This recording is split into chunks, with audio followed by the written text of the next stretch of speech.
Podcastin orang yuk! Halo semuanya, selamat datang di Podcastin Orang Yuk.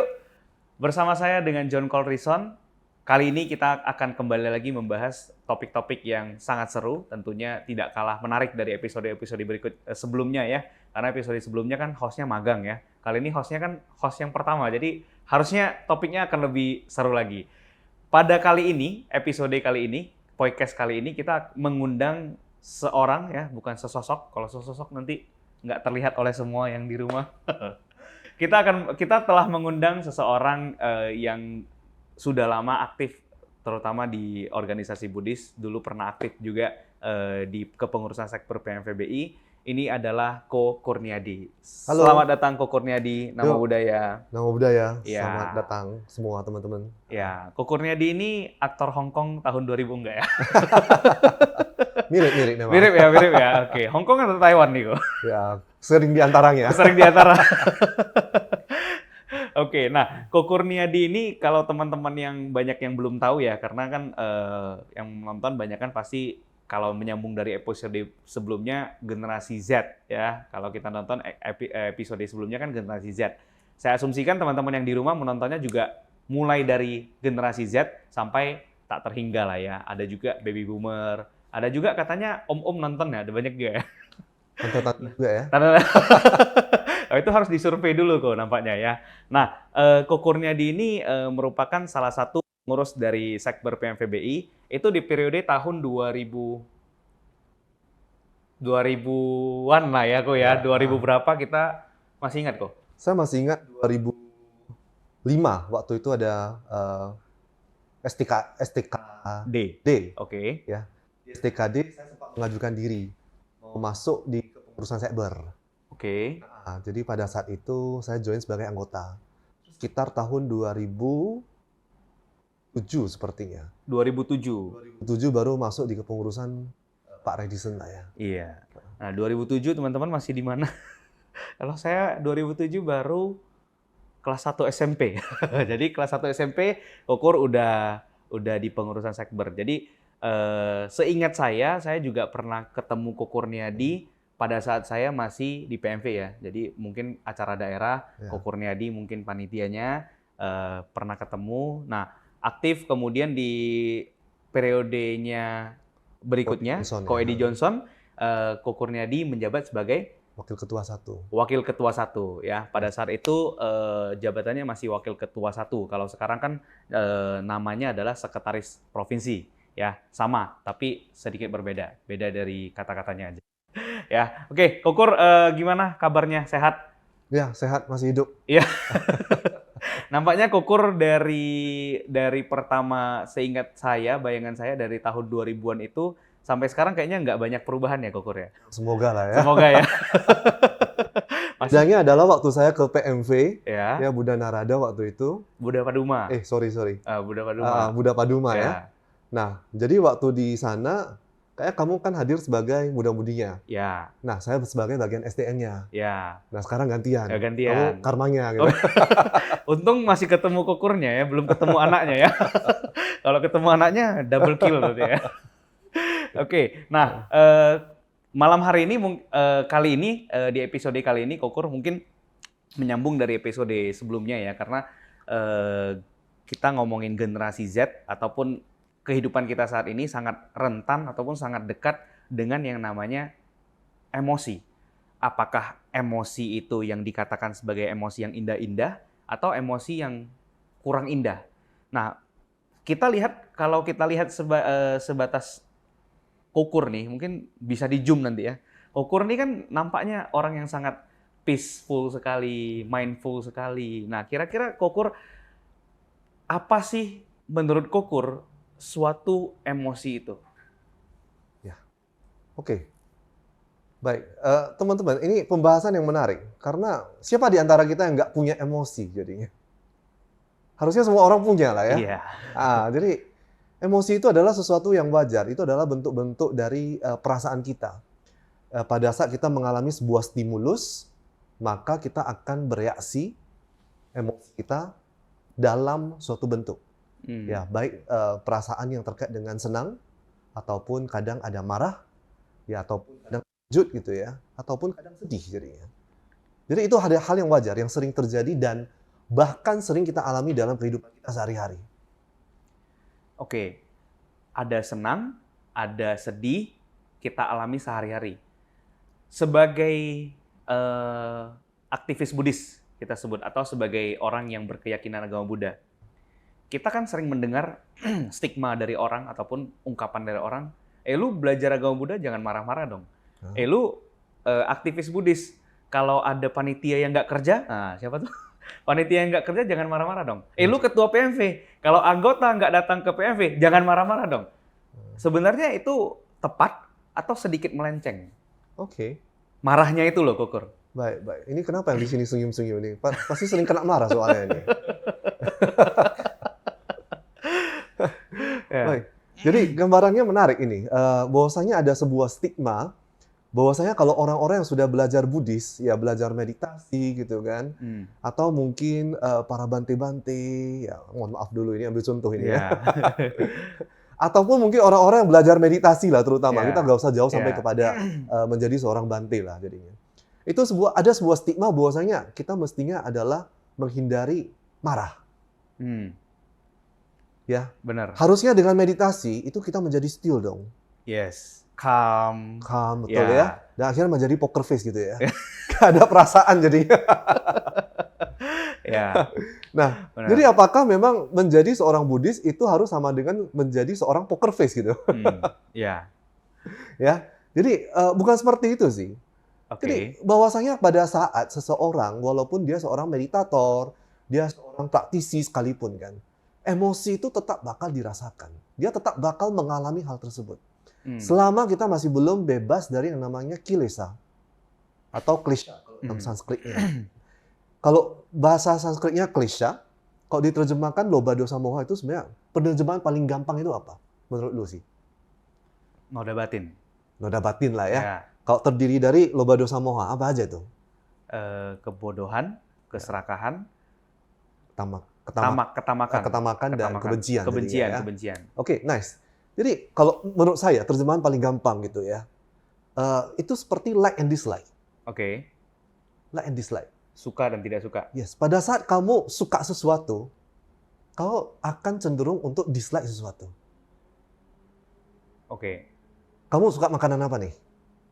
Saya. Nah, makanan yang paling favorit buat kamu? Nasi goreng pemuda. Oke. Ketahuan kastanya soalnya. Oke. Pada saat kita suka dengan nasi goreng pemuda, contohnya kita memberikan sebuah merek gitu kan. Oke. Maka kita suka ini dan kita akan tidak suka dengan nasi goreng lainnya. Pandu. Iya, benar. Iya, betul ya. Benar. Jadi akan ada sebuah merek. Contohnya nasi goreng dari pacar kamu, istri kamu gitu kan. Nggak suka kamu? Suka, kalau itu suka. Oh, ini kamu harus hati-hati.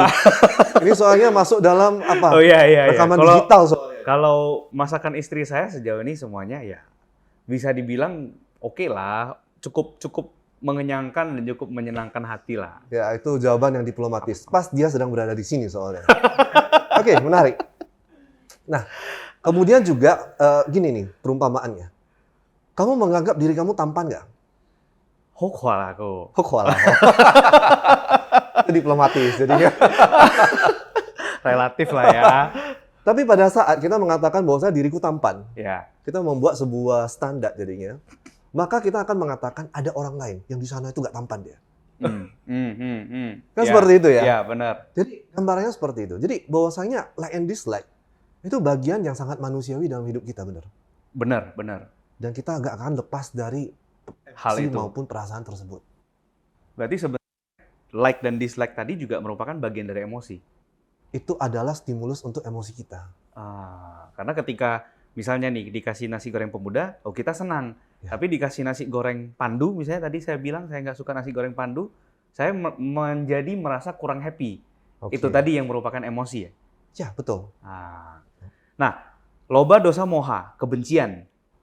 Kebencian. Orang kan bilang, jangan benci, nanti cinta. Cinta, emosi juga dong ya. Berarti kalau ada orang yang menstimulus, lu orang beragama Buddha, jangan emosi dong. Berarti lu nggak boleh mencintai apapun. bener-bener harus jadi poker face gitu dong. Ya kan? Ya bener ya gue ya? Dan itu yang sangat sulit terwujud sebenarnya. Ya nggak bisa kecuali kita jadi patung. Ya, Ya kan? betul sih. Nggak bisa. Saya punya sebuah cerita seperti ini sih, dan teman-teman sekalian. Ini saya dulu tukang debat soalnya. Oh, oke. Ini saya berasal dari pindahan agama lain soalnya kan. Oh, oke. Jadi karena saya dulu pindahan, jadi saya suka mendebat dan sampai sekarang ya juga masih hobinya berdebat gitu kan. Iya. Jadi ada sebuah cerita begini. Untung teman-teman kok sekalian. berdebat sama saya. Kok berdebat sama saya sama. Ini jangan dengan preman yang di Iya. di samping jalan jadinya ya. Oke. Jadi begini teman-teman sekalian. Saya suka mendebatkan sesuatu yang istilahnya bertentangan jadinya. Jadi contohnya seperti ini. Saya pernah mendebatkan tentang cerita Ulambana. Cerita Ulambana itu seperti apa? Ulambana terjadi karena pelimpahan jasa yang diminta kepada Buddha, kepada Moggallana untuk dilakukan kepada ibunya, menolong ibunya dari neraka, alam neraka. Betul. Ya. Betul. Benar. Nah, itu ada cerita yang menarik gitu kan. Ya. Nah, begini kawan-kawan sekalian. Seandainya nih, itu sebelum cerita bahwasanya Buddha memberikan suggestion untuk melakukan pelimpahan jasa. Ya. Kan Mahamoggallana, seorang biksu yang sangat terkenal dengan kemampuan binianya, ya kan, kemampuan gaibnya gitu. Yeah. Nah, pada saat dia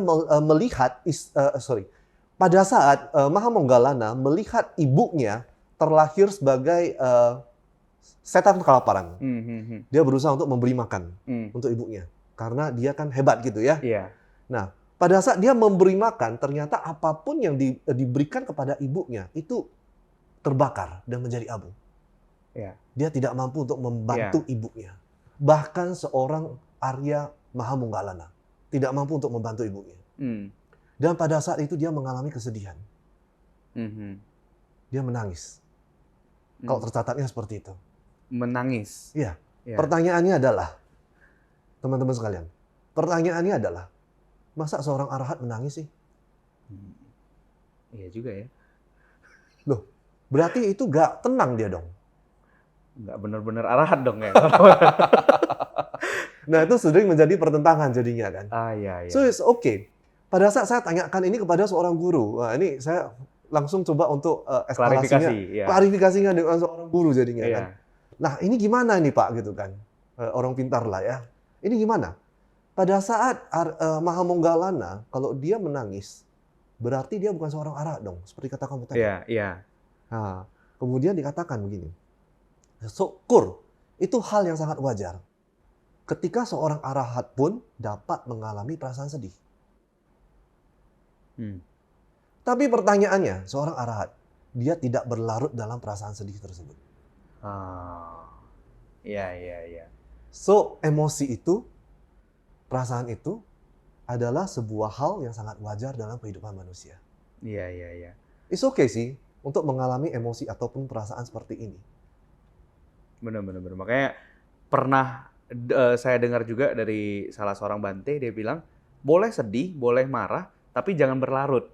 Betul. Gitu ya? Benar. Iya. Oke, Kokur, ngomongin emosi, berarti sebenarnya kita luruskan dulu, kita boleh mengekspresikan emosi kita, tapi jangan kemudian emosi itu dibawa menjadi berlarut-larut sehingga mengganggu hal yang lain di dalam kehidupan kita. Benar ya? Dari tadi kan kita ngomongin emosi itu cuman marah, senang, sedih. Sesimpel itu ajakah emosi itu? Baik. Jadi sebenarnya ini pertanyaan menarik. Jadi kalau teman-teman sekalian, kamu pernah lihat nggak film kartun Inside Out? Pernah kok. Nah, tapi udah lupa. Sudah lupa ya, sama saya juga. Jadi. Nah, di dalamnya itu kan dikatakan bahwasanya manusia itu diatur oleh ada beberapa karakter. Ya, karakter. Ada yang merah, ada yang biru. Betul ya. Ya. Yang merah itu kan melambangkan anger, marah ya. Marah. Kemudian ada satu karakter yang tokoh utamanya yaitu Joy. Kesenangan. Ya, kesenangan gitu ya, kebahagiaan lah jadinya. Kemudian ada satu lagi karakter pendamping, karakter kecil sih sebenarnya. Ya, sadness dulu ya dia. Sadness ya, itu yang biru. Setiap kali sedih gitu kan. Pada saat sadness sudah mengambil alih kontrol monitornya, itu anaknya jadi sedih gitu kan. Ya, jadi tergantung siapa yang mengambil. Ada juga si fear ya, takut. Nah, ada lagi satu lagi adalah ya jijik. Jijik betul. Jadi itu adalah 5 emosi dasar manusia. Sebenarnya 6.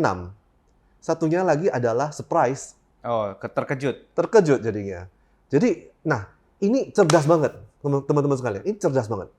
Karena ini walaupun sebuah film kartun, tapi ternyata otak di baliknya itu adalah Dr. Paul Ekman. Itu adalah salah satu dari 100 psikolog paling terkenal di dunia.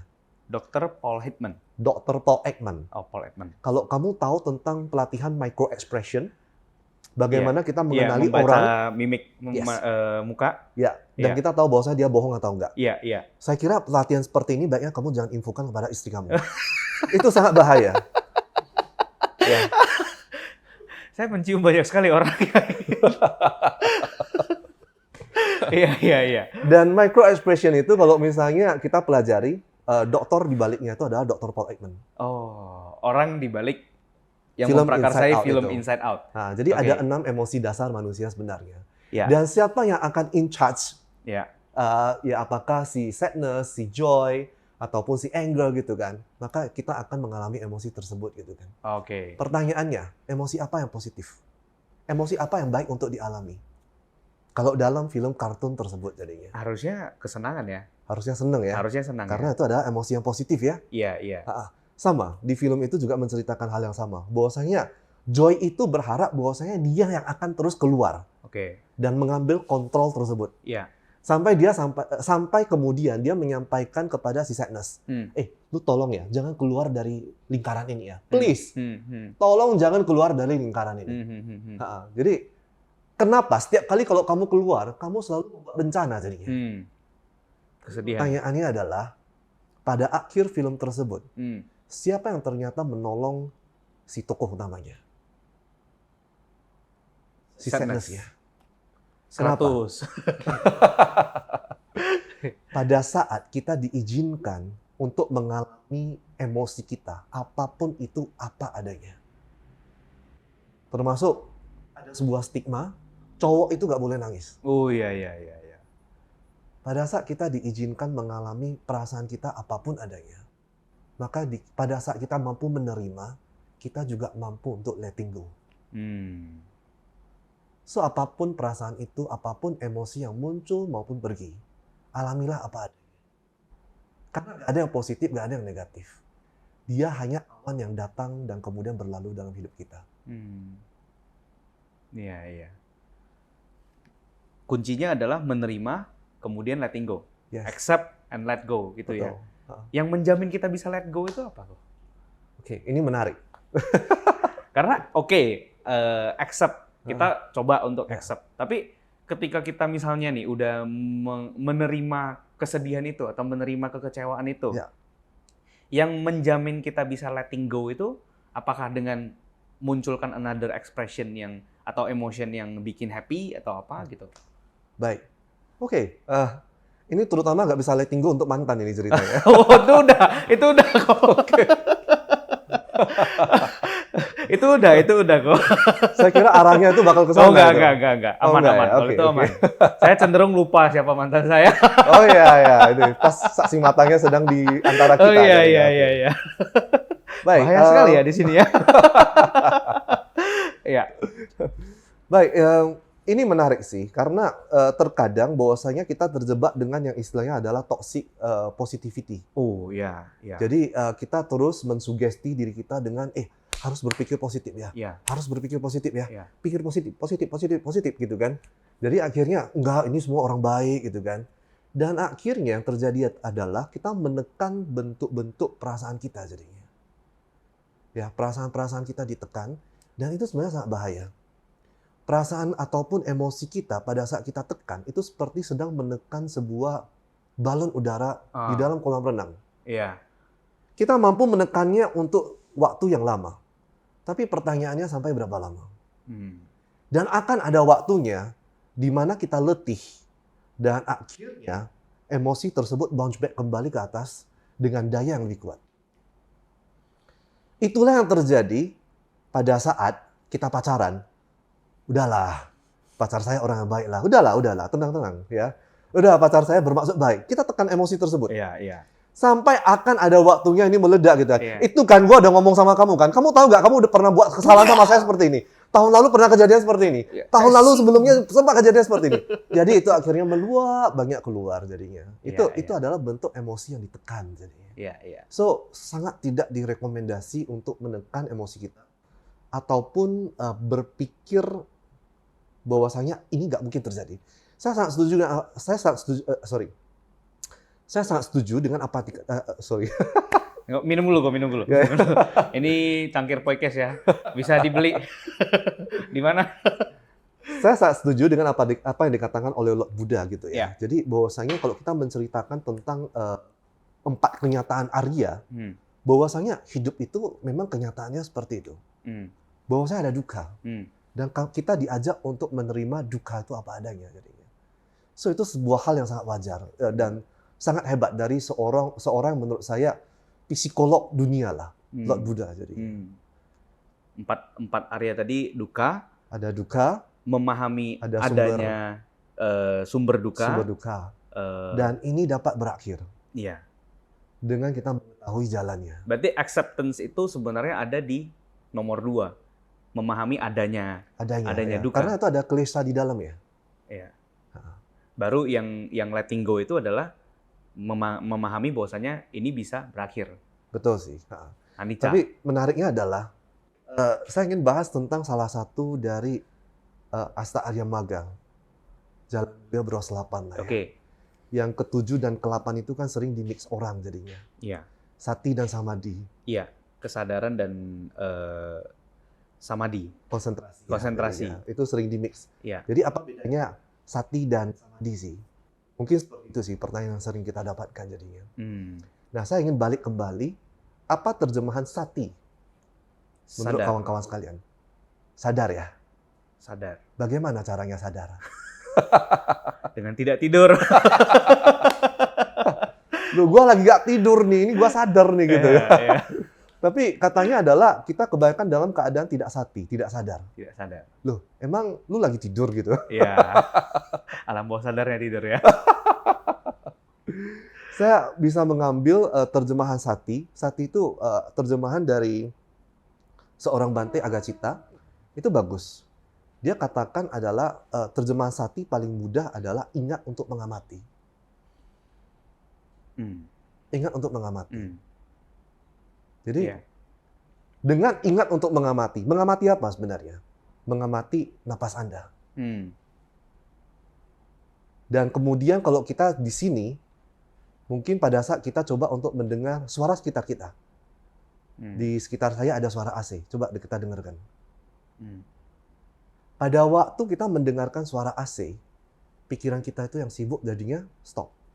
Hanya fokus kepada suara AC. Satu objek. Itulah sati. Jadi pada saat kita melakukan pengamatan, kita berada dalam metode. Itulah kenapa di dalam meditasi kita diajak untuk fokus kepada satu objek. Karena pada saat kita fokus, kita kembali hadir di sini dan sekarang.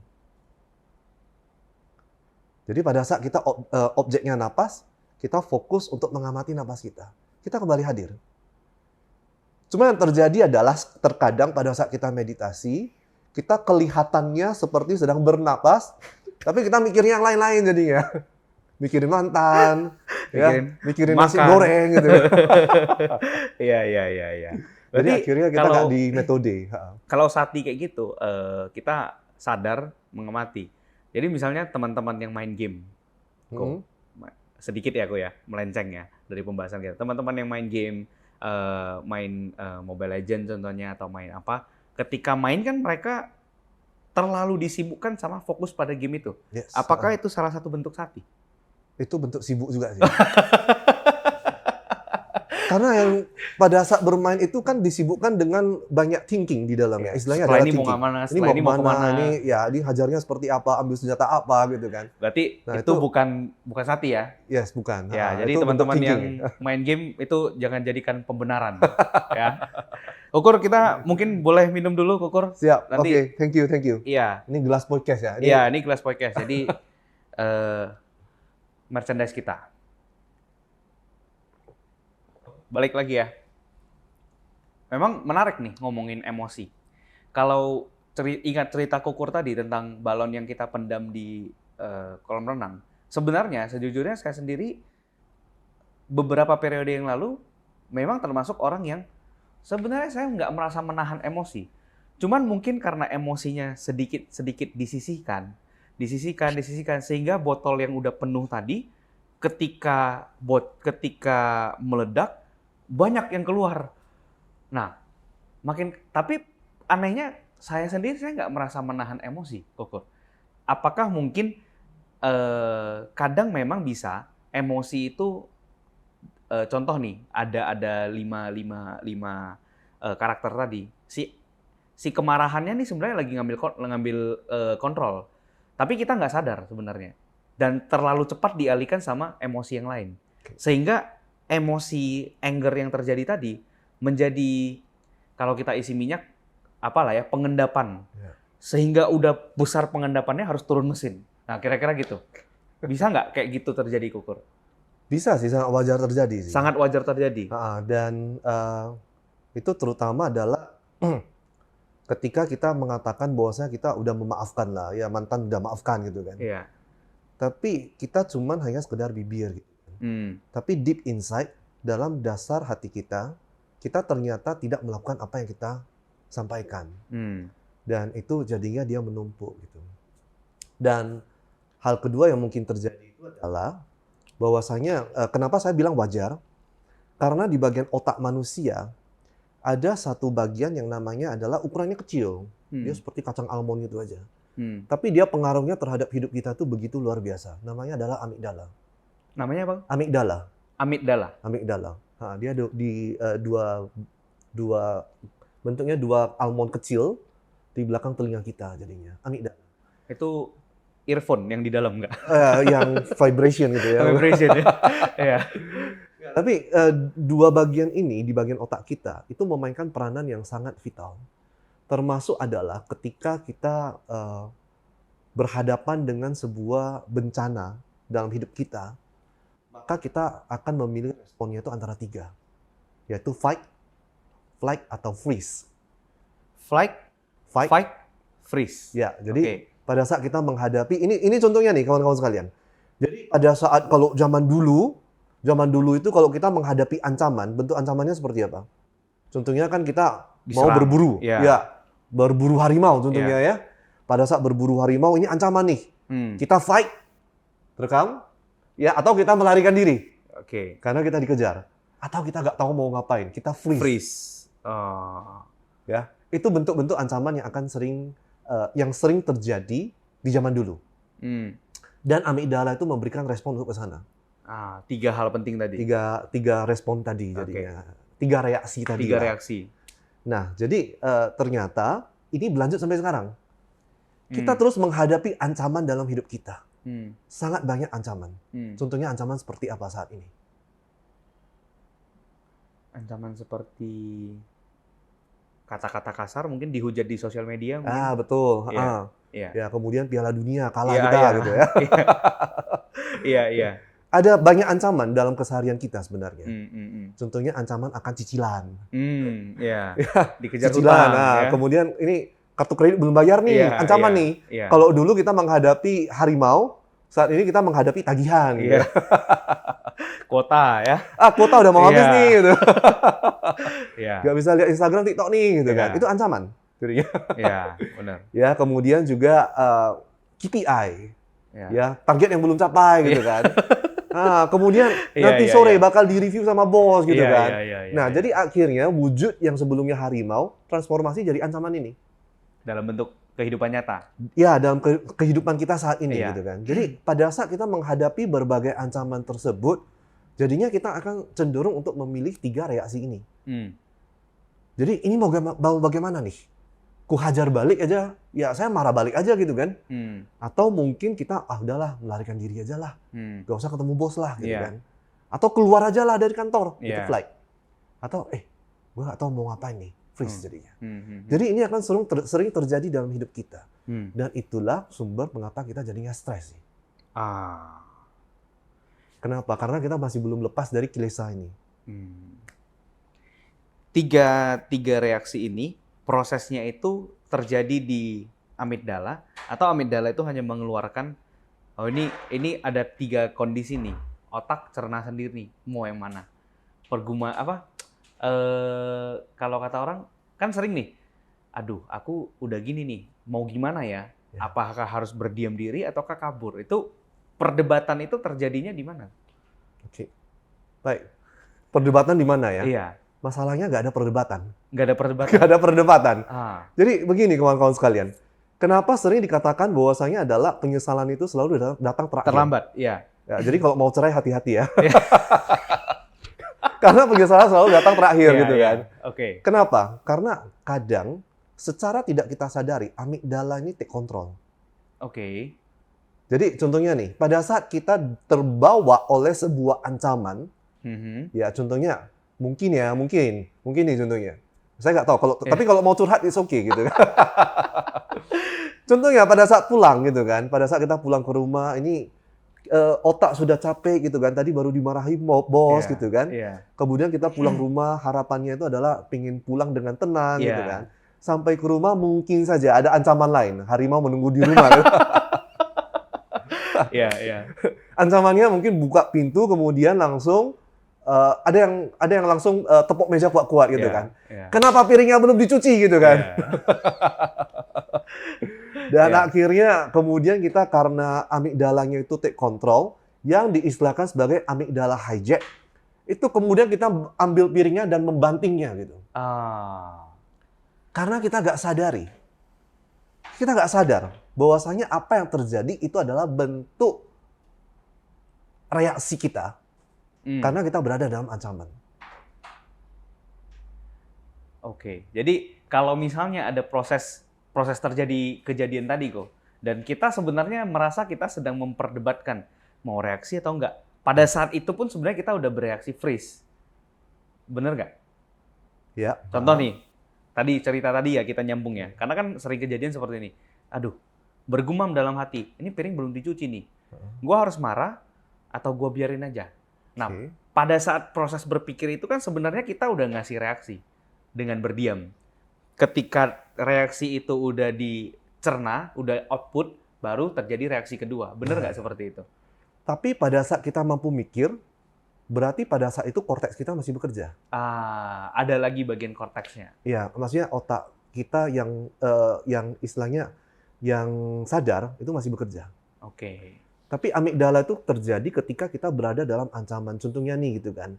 Kita di tengah jalan, kita dipepet mobilnya gitu kan. Terus ada yang klakson gitu kan. Ngerti. Nah, apa yang terjadi? Mungkin salah satu reaksi kita itu adalah buka kaca. Kemudian, woi kalau mau terbang aja gitu kan. Nah, itu bentuk amigdala jadinya. Kenapa? Itu terjadi karena kebiasaan akumulasi kebiasaan kita. Dan kemudian kita memberikan reaksi. Oke, ngerti. Yang sangat pendek jadinya. Ngerti. Itu amigdala. Jadi amigdala itu reaksi yang benar-benar spontaneous. Spontaneous. Oke, jadi contohnya kalau kesundut rokok gitu kan. Ya, aduh gitu kan. Nah, itu nggak ada yang mikir nih. Ini sundutnya panas atau enggak ya gitu.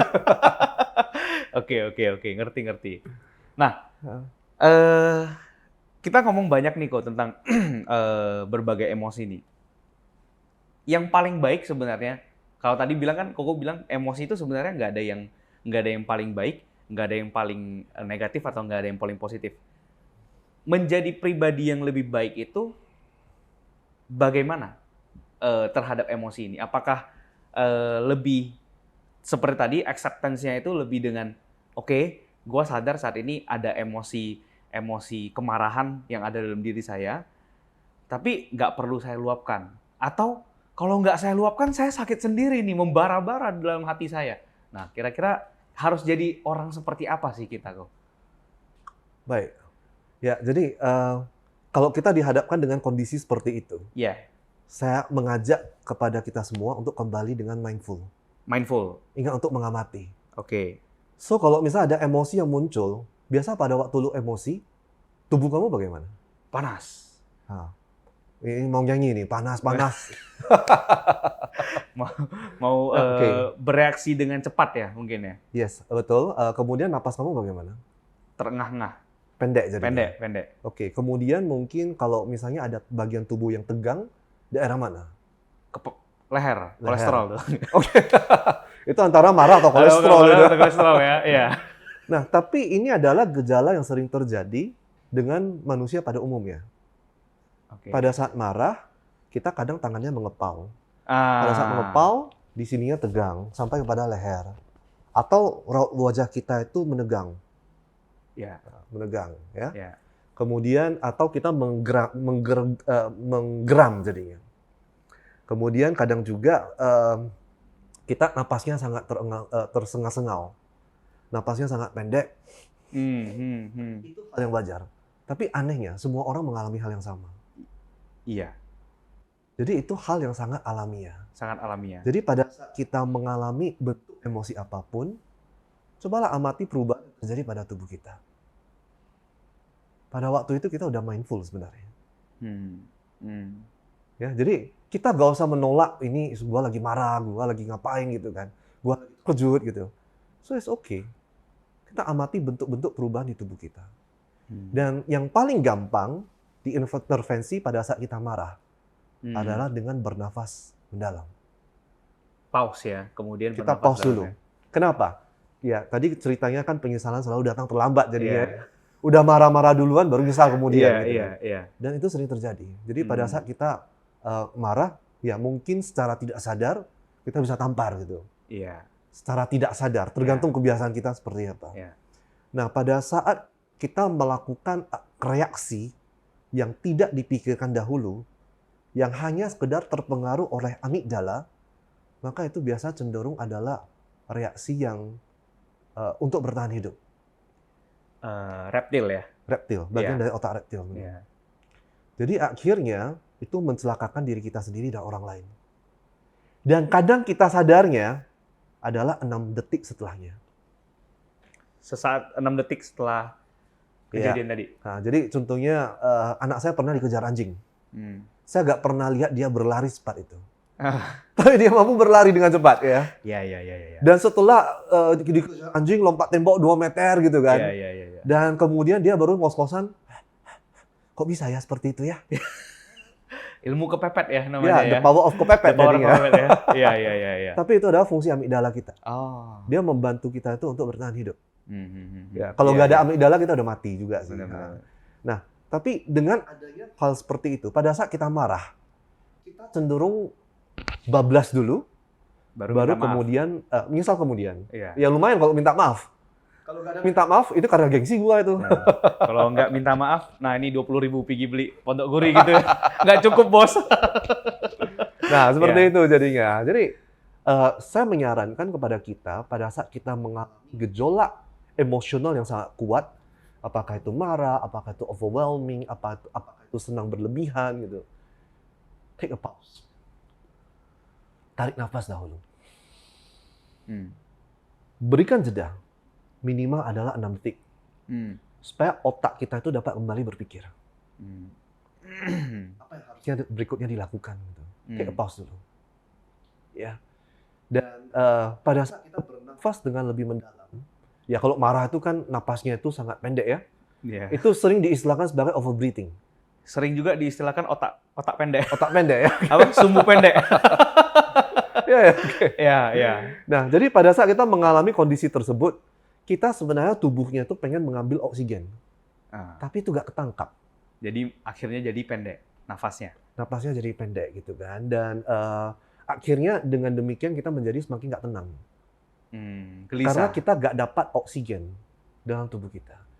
So, pada saat kita melambatkan napas kita, kita melambatkan pertukaran oksigen dan karbon dioksida dalam tubuh kita. Tubuh kita sebenarnya butuh karbon dioksida.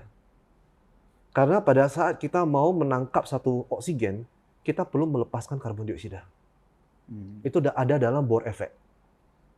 Sehingga pada saat kita melambatkan nafas kita,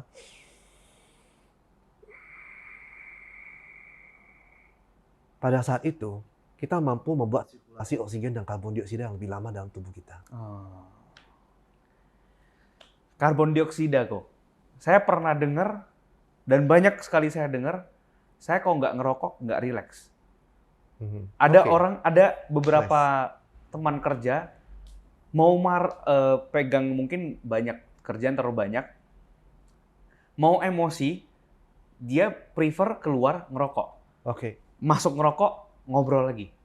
Lancar, ibaratnya ada yang tersumbat nih. Oke. Harus ngerokok dulu, harus tarik dulu Oke, kan. oke. Baru lancar lagi, kira-kira gitu. Oke. Nah, Oke. sedangkan kita kalau, ya saya mungkin nanti kita bahas satu kali lagi episode ya, Iya. ngerokok dalam Buddhisme ya. Tapi kita nggak bahas itunya, kita bahas, karena tadi ngomongin karbon Karbon dioksida. dioksida, Ha-ha. ada hubungannya nggak dengan Oke. sebenarnya? Ini perlu disclaimer dulu nih. Ya Jadi, disclaimer. Saya nggak ngerokok ya. karena kita butuh karbon dioksida, akhirnya kita ngerokok jadinya. Iya.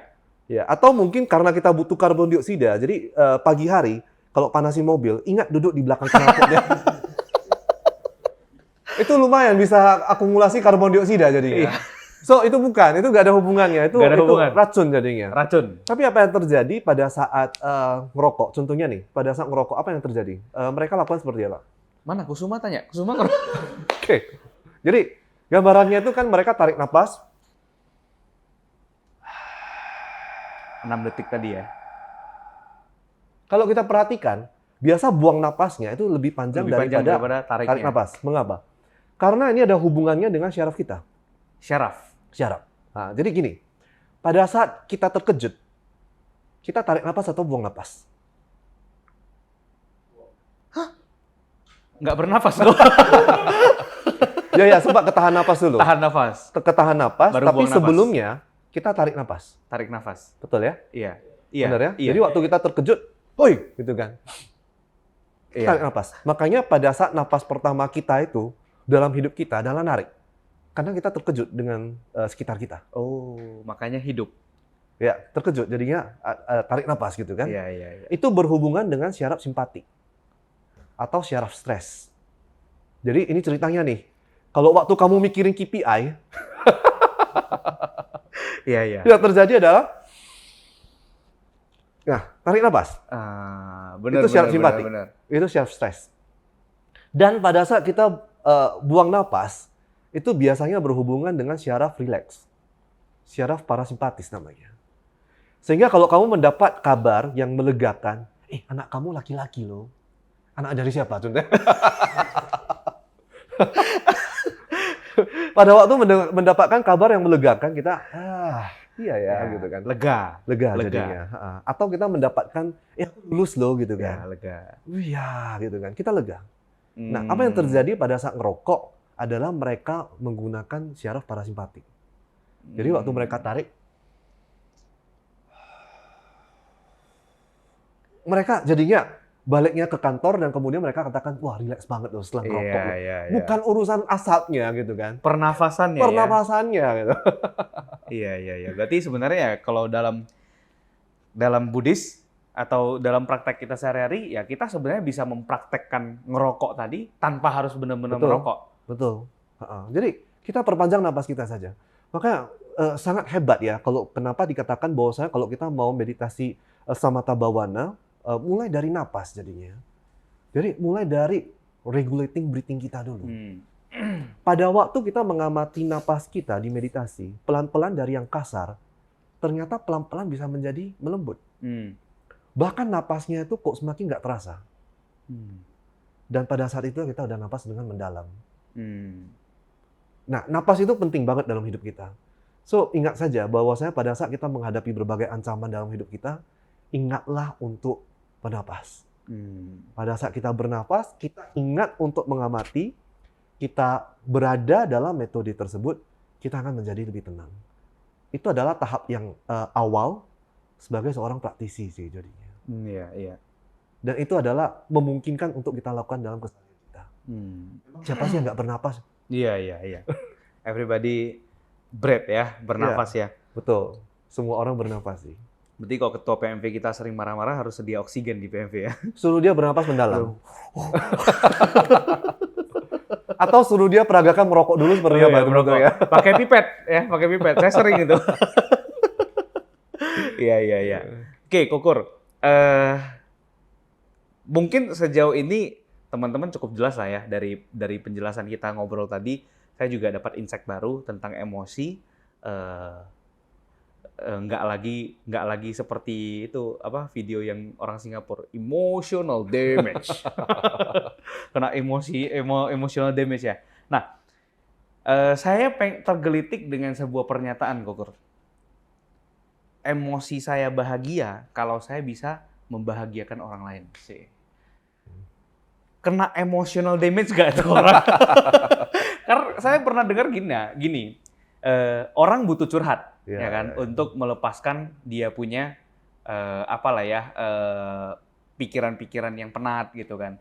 Tapi orang yang mendengarkan curhat itu kan kalau dikumpulin lama-lama akan seperti tong sampah contohnya. Nah, ketika udah jadi tong sampah, kita kan nggak ngeluarin ke orang karena mungkin kebetulan orang itu nggak doyan curhat. Nah, nanti ketika ditanya, kamu kok mau sih dengerin orang curhat seperti itu? Saya ikut merasa bahagia kalau misalnya teman saya yang curhat sama saya juga selesai masalahnya. Nah, orang itu sebenarnya kondisi emosionalnya akan bakal sedikit terganggu nggak? Kalau untuk menjawab itu, saya kira kita akan kembali kepada pribadi masing-masing lah ya. Ada beberapa orang yang setelah mendengar curhat, bagi dia punya tong sampah, tapi bawahnya berlobang gitu kan. Masukin apapun, akhirnya keluar lagi gitu kan. Pencernaannya lancar lah ya. Lancar lah itu, masuk keluar gitu kan. Nah, mungkin ada yang lain itu adalah bahwa dia setelah mendapatkan itu, dia tidak mau mencerna dan dia bawa terus jadinya. Jadi itu kembali kepada masing-masing sih, dan setiap orang itu ternyata berbeda sih. Iya. Unik ya setiap orang gue ya. Yes, betul sih. Iya. Oke, dari tadi kan kita ngomongin mindfulness, ngomongin emosi. Kalau teman-teman perhatikan dari tadi kan, ini bukan suara AC kayaknya, suara air terjun dari Kokur Diadi punya suara ya. Ngomongnya itu di oktav yang nggak terlalu naik turun ya, di slow-slow gitu aja. Boleh tahu nggak sebenarnya Kokur ini dalam bidang mindfulness ya, pengalaman, mungkin ada sedikit pengalaman yang kemudian mengubah cara pandang atau cara hidupnya Kokur Diadi sehingga lebih dedicated atau sehingga lebih sering mempraktekkan yang namanya mindfulness tadi, Kokur. Ya sih. Baik, pertama ini berubahnya tuh banyak, terutama tahun 2020 sih. Oh, 2020. Jadi pada saat itu lagi COVID gitu kan. Oh, COVID. Nah, Ya. kita bersyukur untuk COVID itu. Iya. Di mana kita punya kesempatan banyak belajar. Kokur kena COVID. Saya sebab kena juga Oh nih. iya, bagus lah aku. Sayang teman-teman yang nggak kena, sayang. Karena COVID kan lama-lama sekali. Engkau nggak kena, nggak bisa cerita. Kayak sekarang nggak bisa cerita, Kokur ya. Jadi saat itu saya sempat diajak untuk ikut kelas mindfulness dari Oxford. Dari Oxford? Ya, Inggris. Jadi biasanya pelatihannya kita harus datang ke sana. Karena kali ini karena COVID mereka mulai membuka secara online jadinya. by Zoom. Ya. Jadi saya ikut dan itu mengubah saya banyak hal. Walaupun saya mendalami tentang cognitive behavioral therapy, CBT. Nah, tapi di sini kita belajar tentang mindfulness based cognitive therapy yang merupakan perpaduan antara mindfulness dan CBT jadinya kan. Dan ternyata itu sangat applicable gitu kan. Dan yang menariknya adalah hal-hal yang kita pelajari di dalam itu ternyata basicnya itu dari Buddhism. Banyak banget yang dari Buddhism gitu kan. Metafora yang diberikan itu banyak dari Buddhism. Ya, dan kemudian ini diajarkan secara umum jadinya, baik di Inggris, di mana mindfulness lagi masuk di sekolah, kemudian juga di Amerika. Dan yang menariknya adalah banyak pengajar mindfulness itu basicnya adalah Buddhis.